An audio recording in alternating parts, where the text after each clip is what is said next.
But something happened in Black Rose around the turn of the late 80s, early 90s. And what happened was they closed our roller street. So they closed it on us. And so imagine the kids, we every weekend faithfully just skating around, constantly. And then now, just like that, nothing to do. So, of course, you know what's going to happen when you take activities, positive activities away from young people and so forth. Like Kanye said, the kids go after school when you stop the programs for after school, right? So this next poem is a haiku. It's called Great Skate. That was the name of the skate, right? And this is what actually happened after they closed the rings. They closed Friday,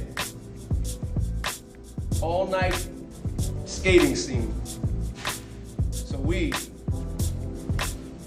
became drug dealers. We did. For some time. These poems are autobiographical/biographical poems, either myself or members in the community. And all the names have been kept the same. I didn't change anybody's names. It's important to tell our stories. Because if we don't tell our stories, no one's really going to tell them the way that we actually want them to be told. We can't leave it up to history books that are all trying to be made out of Texas right about now.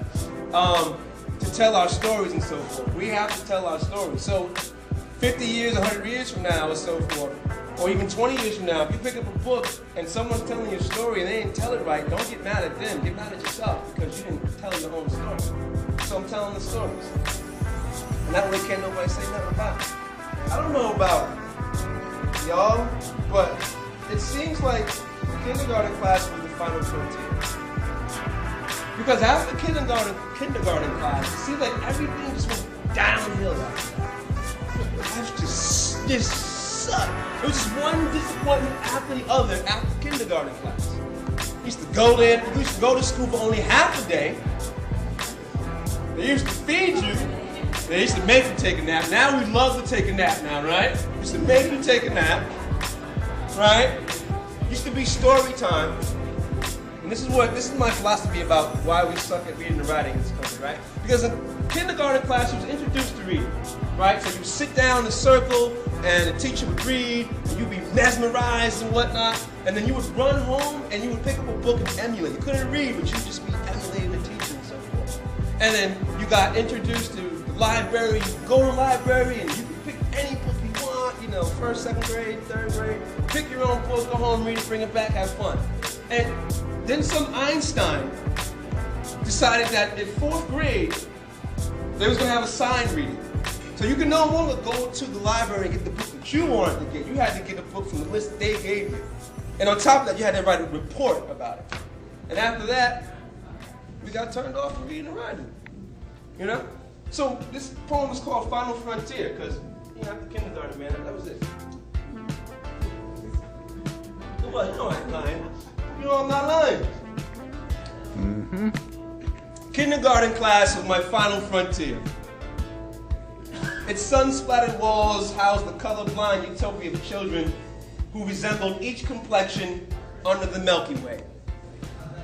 Almond white, cinnamon brown, and golden yellow spectrums of light formed the unirace of a rainbow on the other side of Mrs. Fitzgerald's classroom door.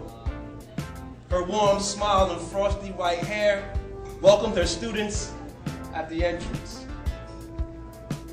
We began class with basic math, reciting numbers, counting all the way up to 25, our goal for the week. Story time solved the mysteries of why whales spit water out the hole on top of their head, and how kangaroos bounced up and down, never dropping their babies.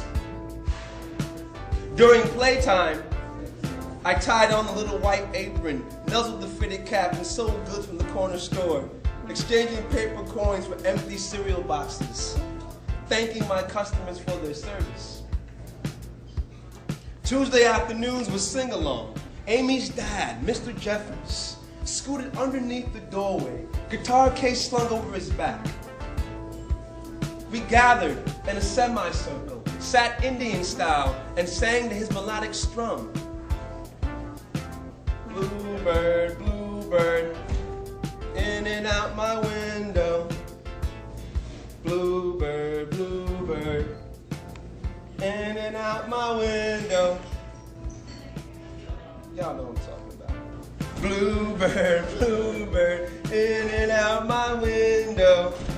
The funny knot in his throat slid up and down to the chorus of, oh, Johnny, I'm tired.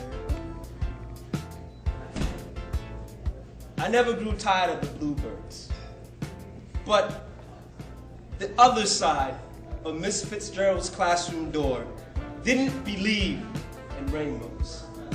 It didn't believe that cinnamon was brown or yellow was golden, or that blackbirds should fly amongst doves. And thus started the descent, right?